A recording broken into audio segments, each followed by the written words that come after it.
Áudio 2. Voltamos para mais uma vez darmos continuidade ao nosso estudo do livro O Fim da Ansiedade de Max Lucado.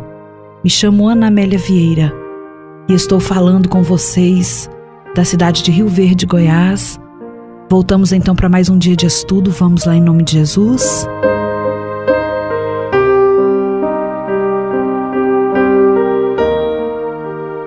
Iniciaremos a primeira parte do livro que diz: Celebrem a bondade de Deus. E o capítulo hoje é o capítulo 2. O nosso segundo áudio tem o título Alegrem-se na soberania do Senhor.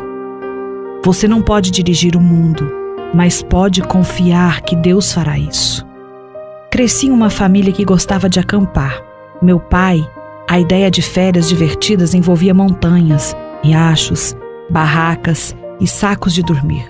Que os outros aproveitem as grandes cidades ou desfrutem dos parques temáticos. A família Lucado deixava o Mickey de lado e seguia para as montanhas rochosas. Tentei continuar essa tradição com minha própria família, mas não tive sorte.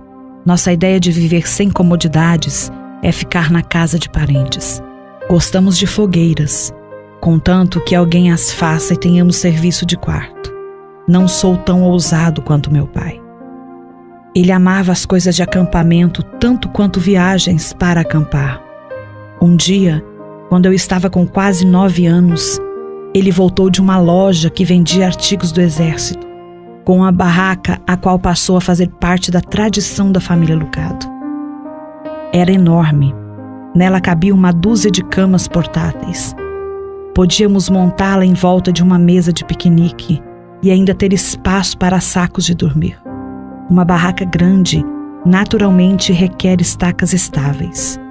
Essa veio com 2. Não confunda essas estacas com a versão fina e retrátil de alumínio que acompanha barracas de tamanho médio. Não, senhor. Essas estacas eram de ferro fundido e da largura de um antebraço. O abrigo não era sofisticado, nada de zíper nas portas, nada de mosquiteiro e nada de se camuflar no mato, mas era resistente. Os ventos podiam uivar, as chuvas do verão podiam cair, as pedras de granizo podiam ser grandes, o tempo podia até virar, mas não iríamos a lugar algum. Em uma ocasião, estávamos acampados no Estes Park, no Colorado, com 8 irmãos do meu pai. O céu de repente escureceu e ficou carregado. A chuva começou a bater no chão e o vento dobrava os pinheiros. Todo mundo saiu correndo para as barracas. Em questão de segundos, todos saíram das barracas e correram para nós. Afinal, era a única com 2 estacas de ferro fundido. Penso que você e eu poderíamos usar um conjunto dessas estacas. O mundo sabe como criar alguns ventos fortes. Quem entre nós não buscou proteção contra os elementos da vida? Quem dera nossas tempestades se limitassem ao vento e à chuva. Nossas tempestades consistem nos grandes Ds da vida: dificuldades, divórcio, doença e desaparecimento, que é o caso da morte. Alguém sabe onde encontrar um abrigo adequado para esses vendavais? O apóstolo Paulo sabia.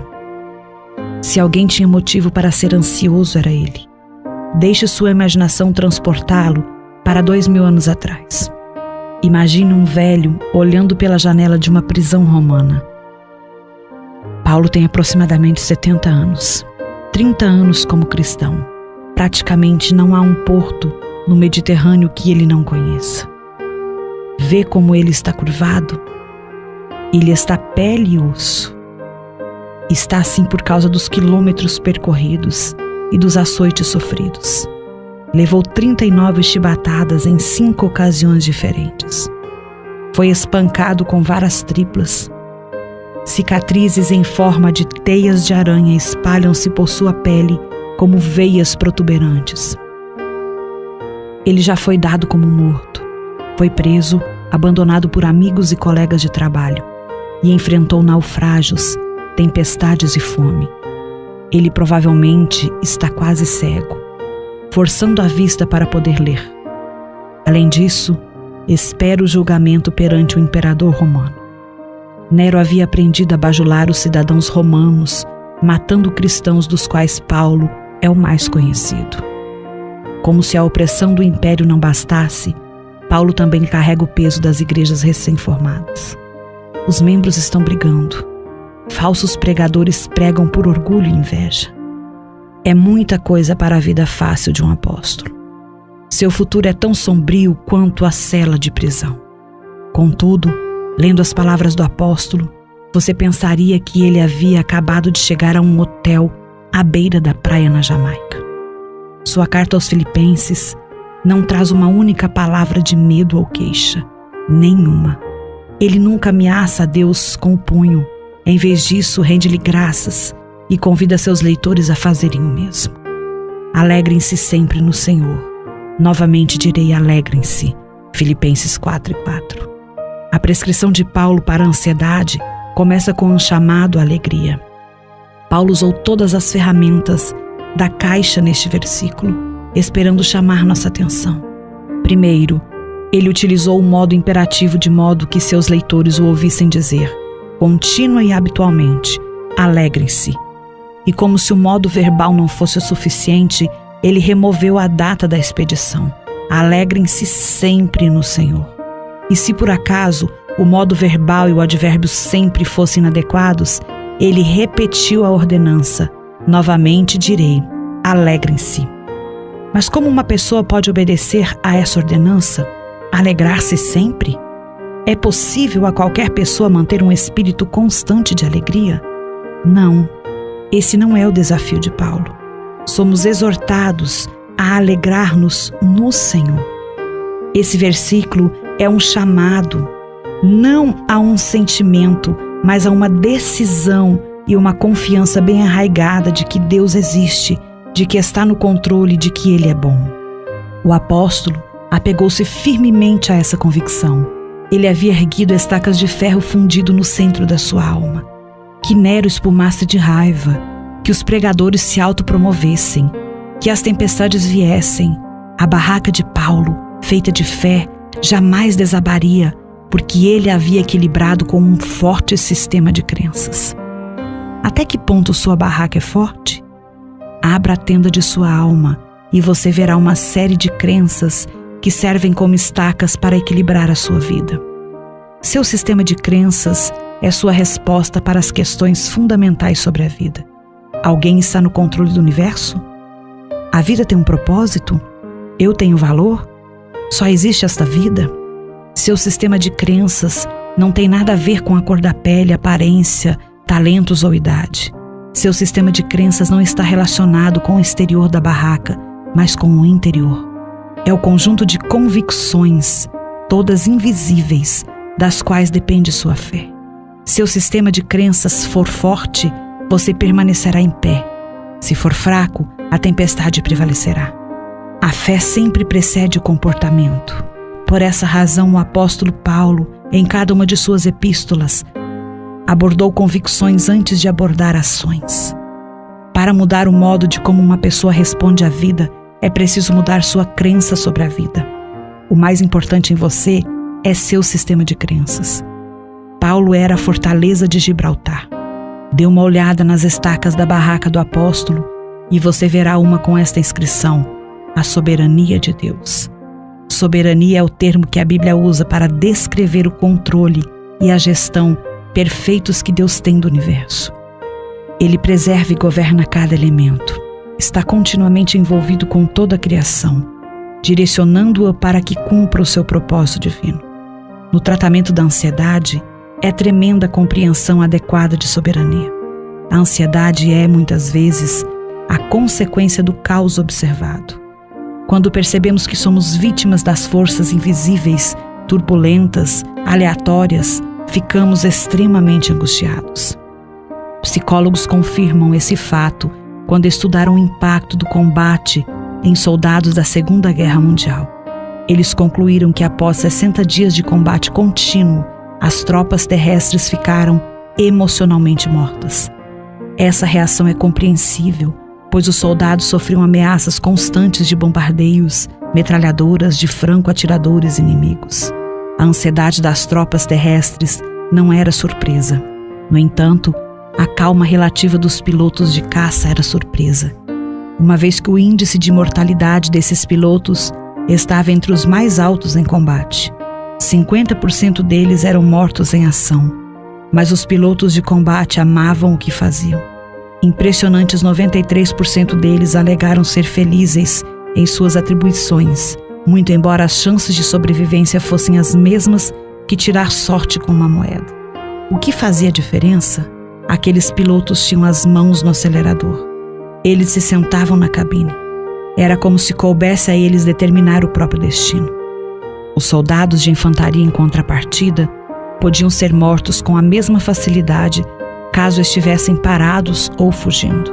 Eles se sentiam solitários e desamparados. A fórmula é simples. O controle percebido gera calma.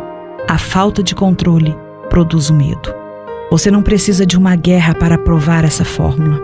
Um congestionamento de trânsito já é o suficiente. Uma equipe de pesquisadores alemães descobriu que um engarrafamento aumenta em 3 vezes a chance de uma pessoa de ter um ataque cardíaco. Faz sentido, pois o congestionamento total é a perda definitiva do controle. Podemos saber dirigir, mas aquele sujeito na pista ao lado não sabe. Podemos ser os melhores motoristas do mundo, mas os adolescentes que ficam teclando no celular podem determinar nosso fim. Não há previsibilidade, apenas estresse. A ansiedade aumenta à medida que o controle percebido diminui. Então o que fazemos? Controlamos tudo? Nunca embarcamos em um avião sem paraquedas? Nunca entramos em um restaurante sem levar os próprios talheres limpos? Nunca saímos de casa sem uma máscara de gás? Nunca entregamos nosso coração por medo de que ele possa se partir? Nunca enfrentamos a ansiedade assumindo o controle? Ah, se pudéssemos! No entanto, a certeza é um impostor cruel. Uma pessoa pode acumular milhões de dólares e ainda assim perdê-los em uma recessão. Um fanático por coisas saudáveis pode comer apenas nozes e verduras e ainda assim lutar contra um câncer. Um eremita pode evitar todo o contato humano e ainda assim lutar contra a insônia. Queremos certezas, mas a única certeza é a falta dela. É por isso que as pessoas mais estressadas são obcecadas por controle. Fracassam naquilo que mais buscam. Quanto mais tentam controlar o mundo, mais percebem que não podem fazê-lo. A vida se torna um ciclo de ansiedade, fracasso, ansiedade, fracasso, ansiedade, fracasso. Não podemos assumir o controle, porque não cabe a nós essa tarefa. A Bíblia tem uma ideia melhor. Em vez de buscar o controle total, renuncie a ele. Você não pode dirigir o mundo, mas pode confiar que Deus o fará. Essa é a mensagem por trás da admoestação de Paulo. Alegrem-se no Senhor. A paz está ao nosso alcance, não por falta de problemas, mas por causa da presença de um Senhor soberano.